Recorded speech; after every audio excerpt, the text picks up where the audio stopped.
Hi, welcome back. We're on lesson 17 of our workbook. Affable. Kids love their affable teacher.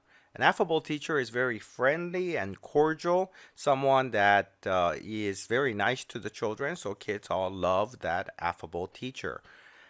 The root here, prefix ad, which means to or toward, that's one you need to know. And the root fari, you do not need to know this one, but it's an interesting root. It means to speak. And these other words are built on it, like infant. Infant is someone who can't speak. That's a baby. Fable, fable originally some kind of a conversation, some kind of a talk. And fate. Fate is your life as already spoken before you are even born, spoken by God or the gods, whoever you believe in. They have determined your fate. So it is a spoken fate. So affable, perhaps someone who is very easily approachable, someone you can easily speak to, might be an affable teacher. Braggart. My brother's a braggart. This is a simple word. It's a person who boasts or brags. And it just comes from the word brag. And it's the person who is bragging. So not the typical bragger as you might think of, but strange spelling, ART at the end. And so you get a braggart, but nothing really difficult about this word. Derivative, a derivative of the original formula. That means that it is unoriginal, that it is derived from another source. And that means when it's derived, it means it is taken from some specified source. And that's what derive means. So when we consider cola, for example, there are many brands of cola. Coca-Cola and Pepsi are the most famous, but there are many others. And those other the less expensive brands probably have formulas that were derived from the original Coca-Cola formula. Not exactly the same formula, but something that was made from it. And so we say they derived from the original. And the noun form is derivation. And derivation is what we study all the time. It's the etymology. We're always talking about the derivation of a word. Where did this word derive from? And often it's from Latin and Greek. These roots that we're studying, those are the sources, the original sources where these words, English words, derived from. And that's the derivation that we study. Engender. Confidence engenders success. So what does confidence do? If you have a lot of confidence, it causes or produces success. So it's very important to boost confidence of young children because they'll get more confidence and that will make it more likely for them to succeed in the future. The root here is prefix n or m. It's the same thing. It means in and gen, as in Genesis. That's an important root. Write it down. It means birth, origin, or kind. You will see that many times later on. Genesis, genocide also. That is the murder of a kind of people. And so, engender thus means to give birth to something. So confidence gives birth to success is what we're talking about. Gratuitous. Gratuitous violence in movies. Something that is gratuitously given means it is given freely and it is unwarranted in the sense that there was no reason for it. There was no call for that, but it was given anyways. It was seen anyways. So what we should think of is movie scenes of lurid content that has no reason for being there. And we do see this all the time. There are movies that have gratuitous violence. The violence seems to be kind of unnecessary, but they are just to attract viewers. And video games as well. There are a lot of video games that have, it might be a simple RPG game, but because they can, now they add a lot of violence to it, a lot of blood, gory scenes to it, because it interests some people. It might attract more buyers, and then that's called gratuitous violence in video games. And we're always worried about gratuitous violence in movies. gratuitous nudity, any kind of, this unnecessary stuff, and we put labels of parental advisory um, stickers on CDs and video games and such for that reason. Infer. What can you infer from the passage?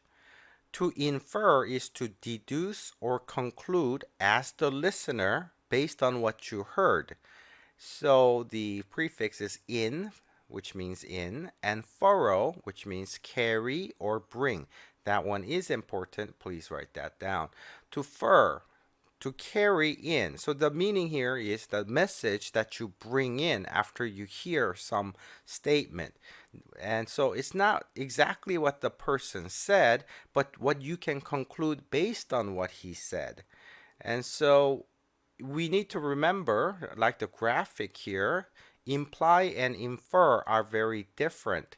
It is the author who implies, and it is the listener who infers.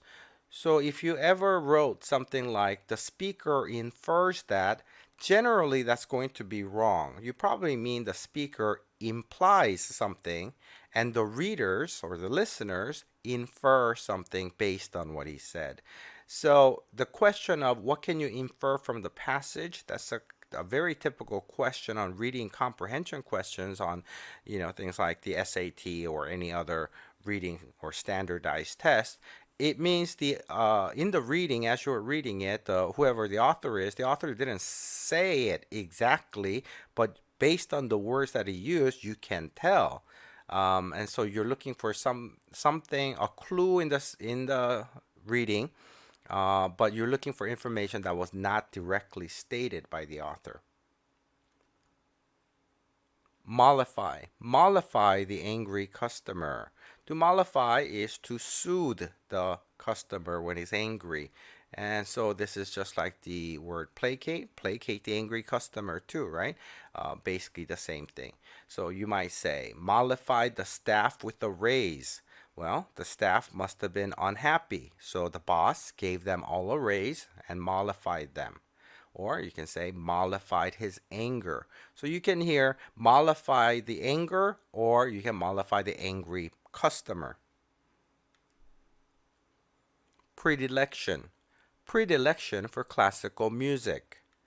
The predilection is your partiality or preference. All right, you all know what preference is. I prefer this music over others. That's preference.